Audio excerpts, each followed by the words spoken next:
नमस्कार मित्रांनो, आज या मालिकेमध्ये आपण पाहणार आहोत की राजन अनिकाच्या बेडरूममध्ये आलेले असतात. दरवाजा उघडतात, बघतात तर काय अनिका झोपलेली असते.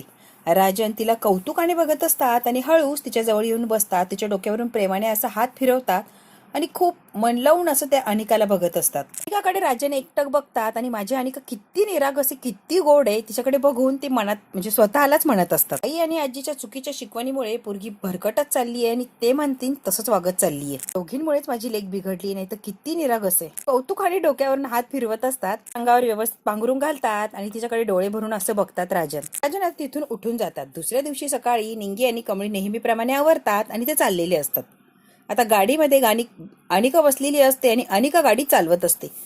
अरे या बसा गाडीमध्ये, निंगीला आणि कमळीला अनिका म्हणते. निंगी आणि कमळी दरवाजा उघडून बसायला लागले की अनिका गाडी पुढे नेते. निंगी आणि कमळी दरवाजा उघडून बसायला लागले की गाडी पुढे नेते.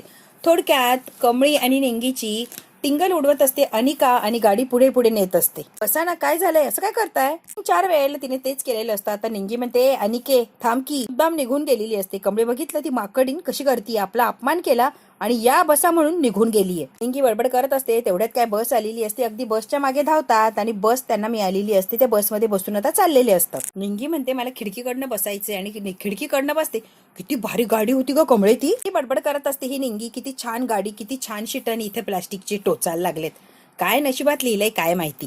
बडबड चाललेली असते निंगीची. कमळी फक्त तिच्याकडे बघते की हे निंगीचं चाललंय तरी काय. कमळी म्हणते, अशी बोलते की बेस्टच्या बसमध्ये कधी बसलेलीच नाहीये, जणू काही गाडीनेच प्रवास करतेय रोज. ये जरा शांत बसा, बडबड करू नको. आता शांत बसू आहे कमळे मी. बसमध्ये कसला निवांतपणा आहे ग कमळे. आता एक मुलगी असते, ती म्हणते, अरे बीएसटीचा प्रवास तर निवांतच असतो आणि निवांत नाही तर कसा आहे प्रवास. ते आता हात पुढे करते आणि कमळीला म्हणते, हाय मी शर्वरी.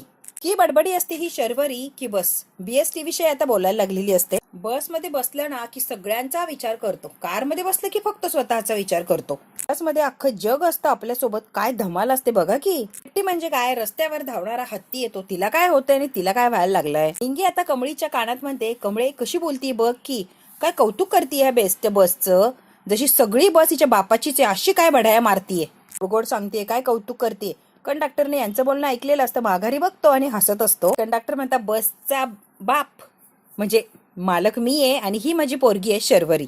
ती म्हणते, हाय खरंच माझा बाप या बसचा मालकच आहे. ती म्हणते, सॉरी यार चुकून बोलली ती. अगं नाही ग, मला रागविक काय आलेला नाहीये. कमळीला तो कंडक्टर सांगत असतो की 4 चाकीवरून नाराज झाली ना तू, ते व्हायला नकोय.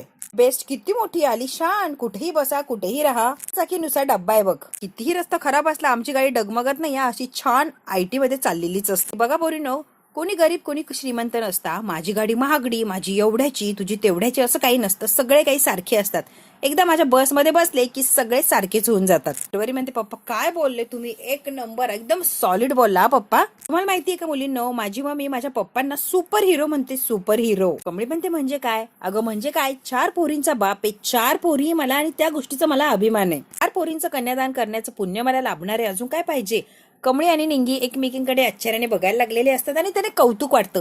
4 पोरींचा बाप आहे तरी किती आनंदी आहे. प्रमिला आहे ना, प्रमिला म्हणजे हिची आई ग. तिच्या मनात सारखा एक प्रश्न असतो, तोही नेहमी, कधी सनईचं उघडे वाजणार, कधी माझ्या घरात लग्न होणार माझ्या एखाद्या पोरीचं, सारखं तिला प्रश्न पडलेलं असतो. कमळी म्हणते, काका वाजणार म्हणजे वाजणार, एकदम बेस्टात लवकरात लवकर वाजणार. बघा तुम्ही वाजणार, कारण तुमच्या लेकी हिच्यावरूनच कळतंय की एकदम जगात भारी आहेत बघा काका, एक नंबर. आज सगळं खरंच आवडलं आपल्याला. निंगी म्हणते, काका द्या तिकीट, तुमच्या मालकीनबाईच्या बापाच्या गाडीतून मिरवीत जातो, द्या तिकीट 2. शर्वरी म्हणते, एवढी बडबड केली पण तुम्ही तुमचं नावच सांगितलं नाही. कमळी म्हणते, हो की खरंच विसरूनच गेलो, मी कमळी आणि ही माझी बेस्ट फ्रेंड निंगी. आता नयनतारा आणि साधना मावशी आणि नयनतारा देवी आईच्या मंदिरात आलेले असतात, आशीर्वाद वगैरे घेतात. आता साधना नयनताराच्या जवळ जाते. तारा देवाच्या डोळे झाकून मनापासून आशीर्वाद घेत असते आणि विचारात गुंतलेली असते. हे साधनाला अगदी स्पष्ट दिसत असतं. मॅडम एक सांगू का, तुमच्या सगळ्या चिंता सगळी काळजी अगदी देवावर सोडवा आणि निश्चिंत राहा. देवावर एकदा सगळं काही सोडलं ना की तो बरोबर सगळं काही मार्गी लावतो. मग काही बघायचं बोलायचं कामच नसतं. त्यामुळे देवावर सोडून द्या आणि अगदी निश्चिंत राहा. साधनाने आता नयनताराला सांगितलेलं असतं. साधना म्हणते, देवी आई सगळ्यांचंच कल्याण करते, कधीच कुणाला दुःखात लोटत नाही ती. तुम्ही फक्त सोडवा तिच्यावर सगळे काही तुमचे प्रश्न आणि अगदी निश्चिंत होऊन जा. मॅडम तुम्ही इथे उभे राहा, तोपर्यंत मी देवी आईला प्रदक्षिणा घालून आले. नयनतारा म्हणते, हो मी आहे. आता साधना निघून गेलेली असते आणि नयनताराच्या मनात जो काही प्रश्न किंवा जी घालमेल चाललेली असते ते आता देवाला सांगण्याचा प्रयत्न करत असते नयनतारा. तिच्या मनात त्या कमळीबद्दल कोणताच विचार येऊ देऊ नको असं सांगत असते नयनतारा. कमळी माझ्या आणि ऋषीच्या आयुष्यात नकोय, ती आमच्या आयुष्यातून कायमची गेली तरी चालेल, पण ऋषीच्या आयुष्यात ती आलेली मला अजिबात सहन होणार नाहीये. साधना इकडे बाहेर आलेली असते, देवी आईला प्रदक्षिणा घालत असते. नयनतारा म्हणते की ती कमळी काहीही करून ऋषीच्या आयुष्यात नकोय, कारण ती पोरगी मला अजिबातच आवडत नाही. इकडे आता कमळी कॅन्टीन मध्ये बसलेली असते आणि निंगी कमळे कमळे करत अगदी धावत पळत आलेली असते, धापा टाकत. आपल्या कॉलेजनं युथ फेस्टिवल आयोजन केलंय माहिती का तुला कमळी? अनिका उठून आलेली असते. गावच्या गर्ल्स काय ग, काय कॉम्पिटिशन तुमच्यासारख्या लोकांसाठी का, गावंढळ कुठच्या? लगेच कमळी बोलायला लागलेली असते. अनिका म्हणते सतत 2 वेण्या घ्यायच्या आणि सगळ्यांना लेक्चर देत फिरायचं, एवढंच येतं का ग तुला?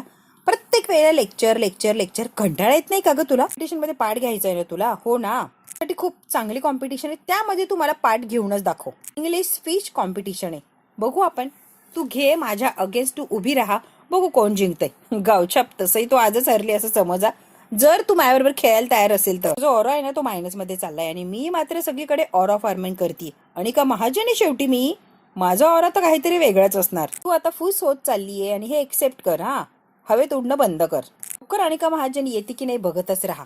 आता साधना त्या मंदिराला प्रदक्षिणा वगैरे घालते आणि आता तिथे गुरुजी असतात, गुरुजींची सुद्धा आशीर्वाद घेते.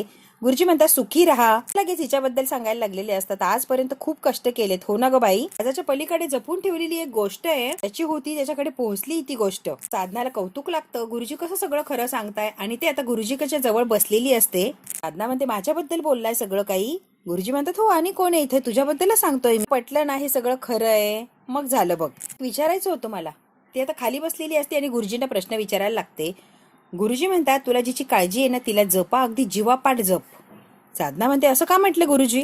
त्या पोरीला जप तू, आणि सुखाचे दिवस संपत चालले आणि सगळं काही सत्य समोर येणार आहे, त्याच्यामुळे जपणं फार गरजेचं आहे, काळजी घ्यायला लागणार आहे तुला. का म्हणते 2 वेणी लॉस झाली की काय? मी जे बोलले ते ऐकून लॉस्ट झाली? तुझ्या चेहऱ्याचा कलर उडालाय गावछाप. नुसतं इंग्लिश मध्ये बोलायचंय म्हटल्यावर चेहऱ्याचा कलर उडालाय. तू कसली कॉम्पिटिशन जिंकणार आणि कशी कॉम्पिटिशनला उभी राहणार ग गावछाप? कुठे लगेच निंगी तिच्या अंगावर धावून गेलेली असते. ए चपटे, शहाणपणा करायचं नाही आता सांग. लगेच निंगीचा हात पकडते आणि 1 मिनिट निंगे जरा शांत बसतीस का? आता अनिकाच्या समोर जाऊन उभी राहते आणि थँक्यू असं म्हणते. खरंच थँक्यू. म्हणजे कसं आहे ना अनिका, पासून आभार मानतीये, उगाच म्हणत नाहीये. तू इतकी चांगली पोरगी आहे ना अनिका की बस. कधी अडग्यागत चिडते, काहीतरी राडा घालते, तो भाग वेगळा. मनाने इतकी निर्मळ आहे ना अनिका, तू हे मला कळालंय आणि खरंच मला पटलंय. ते खरंच निर्मळ आणि छान पोरगी असतो. तुझ्या मनात जे येतं ना सरळ सगळ्यांच्या समोर बोलून अगदी मोकळी होते, बिंदास, अजिबात काही आडी ठेवत नाहीस. खरं सांगते या, मनापासून बोलतीये मी. तू काही बोलली, कशी वागलीस तरी मला त्याच्यात कधीच वाईट वाटणार नाहीये. कारण अनिका तू काय आहेस, कशी आहेस मला चांगलंच कळलंय आणि मला कधीच कशाबद्दलच राग येणार नाहीये आणि मी राग मनात ठेवणार सुद्धा नाहीये. तुला काय वागायचंय, काय बोलायचंय ना अनिका, तू वागू शकते, बोलू शकते. मला कशाने काहीच फरक पडणार नाही किंवा तुझ्या बोलण्याचं मला वाईटही वाटणार नाही. तू स्वच्छ निर्मळ मनाची आहे ना, हे मला कळालंय आता. तुझ्याबद्दल फक्त आणि फक्त प्रेम आहे अनिका, बाकी काहीच नाही. मला राग मसर काही नाही वाटत तुझ्याबद्दल, फक्त आणि फक्त प्रेम आहे माझ्या मनात.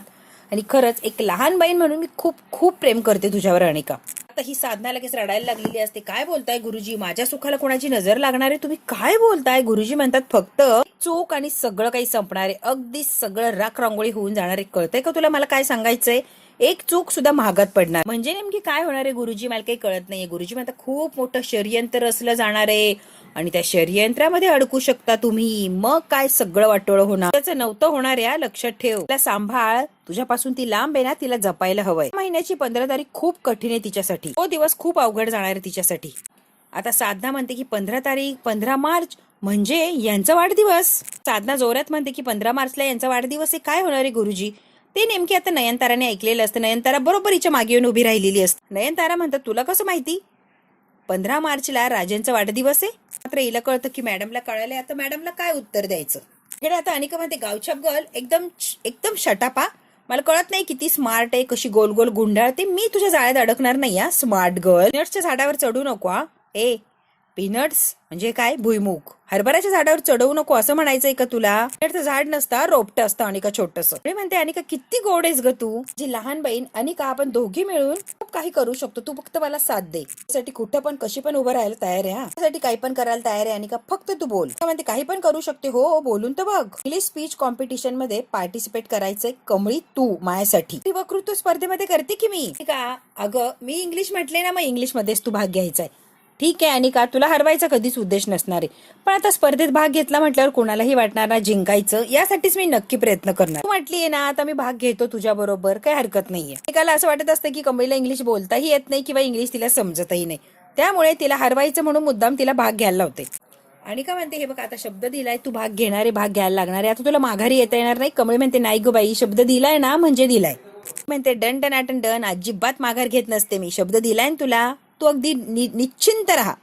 अनिका मोठ्या तोऱ्यामध्ये तिथून निघून गेलेली असते, कारण तिला माहिती असतं कमळी हरणार, एक नंबर हरणार आणि जिंकणार फक्त अनिका महाजन. आता ती निघून गेल्यावर निंगी बडबड करायला लागलेली असते. कमळीला म्हणते तिच्या नादाला कशाला लागते, ती काहीही सांगते आणि तू ऐकतेस. गे साधी भोळी प्रेमळ आहे ग ती एवढं काही तिला कळत नाही, एकदम साधी ती. आता साधना पटकन उठून अशी उभी राहिलेली असते, कारण नयनतारा विचारते राजनचा वाढदिवस तुला कसं माहिती, तुला कसं कळलं, 15 मार्चला राजनचा वाढदिवस असतो. मात्र साधना ततमम करायला लागलेली असते. ते नाही का आजी सांगत होती त्या दिवशी, पूर्णाताई हो त्याच. तारा म्हणते त्या असं काही बोललेलं मला तर आठवत नाहीये, मग तुला कुठून आठवतंय. 15 मार्च नंतर सगळं बदलणार आहे. साधना म्हणते 15 मार्च नंतर सगळं बदलणार आहे असं गुरुजी सांगत होतात. नयनतारा म्हणते कुठे गुरुजी, माघारी वळून बघते तर गुरुजी नसतात. साक्षात देवाने येऊन, देवी आईने येऊन तिला निरोप दिलेला असतो साधनाला की सावध हो, खूप भयानक असं घडणार आहे 15 मार्चला. माघारी वळून बघते साधना तर कोणीच तिथे नसतो, तिला धक्का बसलेला असतो. ना ताई तुम्हाला भास होता इथे कुणीच नाहीये, तुम्ही मनात जो विचार करताय सारखा त्यामुळे तुम्हाला भास व्हायला लागले, तसं काहीच नाहीये, तुम्ही चुकीचा विचार करता. चला घरी आणि जरा आराम करा बरं, तुम्हाला जरा बरं वाटेल, डोकं शांत झालं की रिलॅक्स फील करताल. नयनतारा आता साधनाला घेऊन घरी निघालेली असते, कारण आराम करा मग जरा बरं वाटेल. इकडे आता कामिनी असते आणि कामिनी मस्तपैकी जेवत असते. कामिनी आता जेवण करत असते, लगेच आता रुबाब करायला लागलेली असते. काय केलंय हे काय केलंय, मी काय सांगितलं होतं, मुगाच्या डाळीचं वरण हवं बरोबर ना, सांगितलेलं कळत नाही का रे, मुगाच्या डाळीचं वरण म्हणजे मुगाच्या डाळीचं वरण. कामिनी आता रुबाब करत असते सगळ्या नोकरांवर, आणि रागिणीला मात्र फार आनंद होत असतो की आई कशी रुबाब झाडतीये. हिचा रुबाब चाललेला असतो. तेवढ्यात काय अन्नपूर्णा आजी येतात आणि बरोबर हिच्या समोर येऊन उभे राहतात. अन्नपूर्णा आजी म्हणतात कामिनी ऑर्डर द्यायच्या नाही, जे समोर येईन ते गपचूप जेवायचं, दुसऱ्याला शहाणपणा शिकवायचं नाही, एवढी तुझी लायकी पण नाहीये. आणि हो सगळ्यात महत्वाचं, तुला तुझी सोय करायला लावली होती, काय झालं, शोधली का कुठे जागा, झाली का कुठे जे तुझी राहण्याची व्यवस्था. कामिनी मी तुझ्याशी बोलतीये, कळतंय का तुला, हे घर तुझं नाहीये, घर माझंय, त्यामुळे रुबाब तू करायचं नाही, या तुझ्या याने राहायचं, बॅग भरायला घ्यायचा, पटकन आवरायचं. आता हे ऐकून रागिणीला धक्काच बसलेला असतो. प्लीज असं वागू नका ना, प्लीज नका ना तिला घराच्या बाहेर काढू, कुठे जाणार आहे ती बिचारी, एकटी कुठे राहणार आहे. आता नाटकं सुरू झालेली असतात रागिणीची कामिनीला घरात थांबवण्यासाठी. माझी आई या वयात कुठे जाणार, काय करणार, तुम्हीच विचार करा बरं आई प्लीज. पूर्ण आजी म्हणते एवढा राग येतो, एवढी तळतळ येते ना, तर तू पण बॅग भरायची आणि तिच्या बरोबर लगेच निघून जायचं, कळालं का रागिणी, अजिबात टेन्शन घेऊ नको. रागिणी म्हणते आई, त्या आईचा माझ्यावर आणि या घरावर काहीच अधिकार नाहीये का आई. रागिणी तुझ्या आईचा तुझ्यावर तर नक्कीच अधिकार आहे, त्याबद्दल काही वादच नाही, या घरावर तर अजिबात अधिकार नाही, लक्षात घे तू सुद्धा आणि तुझ्या आईला सुद्धा समजावून सांग. एका आईचा आपल्या मुलीवर पूर्ण असा अधिकार असतो आणि मुलीने सुद्धा वेळ प्रसंगी आपल्या आईची पूर्ण जबाबदारी घ्यायची असते, पण एका आईला आपल्या जबाबदाऱ्या, आपलं वागणं हे कळत असेल तर. तिच्या संसारात ढवळाढवळ करण्याचा अधिकार मात्र नसतो, एवढं लक्षात ठेव. आणि का कोणतीही आई आपल्या मुलीच्या संसारात ढवळाढवळ करू शकत नाही, तो अधिकार तिला नसतो. तिने तुझ्या संसारात ढवळाढवळ केलीये, सगळं वाटोळं तर केलंय आणि सगळ्यात महत्वाचं तुझ्या मुलीला बिघडवलंय, नको ते शिकवलं, नको ती सूड दिली आणि ती वायाला गेलीये. चांगली पोरगी होती पण तुझ्या आईने वाटोळ करून टाकलं त्या पोरीचं आणि वाईट वळण लावलं, अगदी बिघडलीये ती पोरगी. अन्नपूर्णा आजी खरं काय ते बोलत असतात. आता रागिणीच्या डोळ्यामध्ये पाणी आलेलं असतं. अजून मला माझ्या नातीला वाया जाऊ द्यायचं नाही, अजून सुद्धा ती सुधारणार आहे आणि मी तिला सुधारवणार आहे. जोपर्यंत ही बाई तिच्या बरोबर आहे तोपर्यंत ती वायालाच जाणार आहे, मी तुला सांगते. तुझे नसेल होत ना राहण्याची सोय तर मी करते, मला सांग, पण इथून निघायचं लगेच, अजिबात थांबायचं नाहीये. स्पष्ट असं सांगितलेलं असतं की इथे राहू शकत नाही, इथून लगेच निघायचं. इकडे आता नयनतारा घरी येते आणि लगेच नयनतारा अन्नपूर्णा आजीला फोन लावते. मला विचारायचं होतं अन्नपूर्णा ताई, 15 मार्चला राजेंद्रचा बर्थडे आहे ना. हो बाई हो, खरंच की आहे की नयनतारा, आहे 15 मार्चला त्याचा वाढदिवस आहे. ही डोक्यातून गेलो होतो, बरं झालं तू आठवलंस. राजन कधीच त्याचा वाढदिवस साजरा करत नाही, कसं या वर्षी कमळी आली ना, मग नक्की साजरा करणार त्याचा वाढदिवस, अगदी धूमधडाक्यात साजरा करायचा आहे बघ. किती होतं मला पण कन्फर्म, म्हणजे असं 15चे म्हणून कळत नव्हतं, एकदा फोन करून कन्फर्म करून घ्यावं म्हणून फोन लावला, अगदी सहजच. बरं इकडे आता कॉलेजच्या बाहेर ह्या सगळ्या उभ्या असतात, निंगी, कमळी, प्राजू सगळेच असतात. कुठे ऋषीला त्या शोधत असतात. प्राजू फोन लावायला लागलेली असते, तेवढ्यात निंगी म्हणते अगं कमळे बघ ऋषी सर आहे तिथे. आता ऋषी सरकडे दोघेही गेलेले असतात, त्याच्याशी काहीतरी महत्वाचं बोलायचं असतं. बरं झालं सर तुम्ही भेटला, खरं मला मदतीची गरज आहे. ऋषी म्हणतो काय झालं? इंग्लिश वक्तृत्व स्पर्धेमध्ये भाग घेतलाय सर कमळीने. ऋषी म्हणतो हो का? हो सर घेतलाय, पण कसा अभ्यास करू काय काहीच माहित नाही मला त्याबद्दल. आता लगेच निंगी बोलायला लागते, सर हिने काय स्वतःहून भाग नाही घेतला, तर माकडणीने चॅलेंज केले म्हणून हिने भाग घेतलाय. तर माकडणीला छान वाटावं ना म्हणून. निंगे जरा शांत बसती का? त्या तोंडावर पडण्यासाठी करतेय सगळं अनिका. असू दे सर, तिचा उद्देश काही का असे नाही, यातून मी कशी घडतीये ना ते बघतीये मी. 4 शब्द इंग्लिशचे कानावर पडतील तर माहितीच मिळणार ना. शंभू दिसला नाही. कमळी म्हणते हो ना, एवढ्या तर दिसतच नाहीये शंभू. ऋषी म्हणतो हो मलाही दिसला नाही. एक मित्र असतो तो म्हणतो अहो सर त्याचे वडील आजारी आहे ना म्हणून तो येत नाहीये, त्याला जरा काम असतं घरी. ऋषी म्हणतो काय झालं त्याच्या वडिलांना? नाही माहिती नाहीये काय झालंय. कमळी म्हणते सर ऐका ना, त्याच्या घरी जाऊन बघून येतो वडिलांना काय झालंय. ऋषी म्हणतो हो जा, आणि काय झालं काय नाही मला नक्की कळवा. हो सर, घरी त्याच्या वडिलांना भेटलो की लगेच कळवतो. ऋषी त्या मुलाला घेऊन गेलेले असतात दुसऱ्या सरांना भेटवण्यासाठी. कमळी आणि निंगी प्राजू तिथेच उभे असतात. निंगी आणि कमळी गेलेले असतात आता शंभूच्या घरी, शंभूच्या वडिलांना काय झालंय हे बघायला. निंगी म्हणते आपण बरोबर पत्त्यावर आलो नाही तर चुकीचं यायचो नाही ग, आधी तर इथेच राहतो शंभू असं म्हटलं होता. विचारत विचारत बरोबर शंभूच्या घरी आलेले असतात. लगेच दारात येऊन उभा राहतो आणि या दोघींना दारात बघतो. का बसतो? कमळी निंगी इथे बाबांना बरं नाहीये ना म्हणून त्यांना भेटायला आलोय. आता शंभूला टेन्शन येतं, माझ्या बाबांना यांनी बघितलं तर कळेल की माझे बाबा कोण आहे. जबरदस्तीने आतमध्ये येतात आणि शंभूच्या बाबांना बघतात. त्यांना धक्काच बसलेला असतो शंभूचे बाबा बघितल्यावर. तर लगेच शंभूकडे बघायला लागलेले असतात आश्चर्याने, आणि तो प्रसंग आठवतो त्या दिवशी चप्पल शिवलेला. तू म्हणतात तू कधी आलास? तेव्हा निंगी म्हटलेली असते तू ओळखतो का यांना? शंभू म्हणतो हो ओळखतो की. शंभू माझे वडील अशी ओळख करून देत नाही, त्याला लाज वाटते किंवा कमीपणा वाटतो. आता निंगीला हा सगळा प्रसंग आठवत असतो. कमळी आणि निंगी आश्चर्यचकित होऊन बघायला लागलेले असतात. आता शंभूची आई म्हणते यांना लखवा मारलाय ना म्हणून त्यांची अशी अवस्था झालीये. आता ही इथेच पडू नये, काही काम धंदा नाही काही नाही, बघ त्यांची अवस्था कशी झाली. निंगीला आणि कमळीला शंभूच्या बाबांविषयी खूप असं वाईट वाटतं, पण शंभूने माझे बाबा चप्पल शिवतात किंवा चप्पलचे दुकान आहे हे सगळ्यांपासून लपवलेलं असतं. याचं मात्र कमळीला वाईट वाटतं की हा शंभू का असं वागला. वडिलांची अशी अवस्था आहे म्हणून तो कॉलेजला आलेला नाहीये. आता निंगीला आणि कमळीला एकंदरीत सगळा काही प्रकार कळालेला असतो. शंभू मात्र अजूनही लाज वाटत असते आणि खाली मान घालून तो बघत थांबलेला असतो. आता मात्र कमळी आणि निंगीला शंभूचं काय सत्य आहे ते कळालेलं असतं. मित्रांनो, कमळी आणि निंगी नेमकी काय करणार? आणि ऋषी सर म्हणलेले असतात त्याच्या वडिलांना जाऊन बघा काय नाही, मग मला काय ते अपडेट द्या. आता कमळी काय सांगणार ऋषीला, आणि ऋषी शंभूच्या घरी येऊन त्याच्या वडिलांना कशी मदत करणार किंवा शंभूची कोणत्या प्रकारे मदत करणार? मित्रांनो, आपल्याला हे जर बघायचं असेल तर बघायला लागणारे पुढचा भाग, हा भाग इथेच संपतो. व्हिडिओ आवडल्यास लाईक शेअर सबस्क्राईब नक्की करा. धन्यवाद.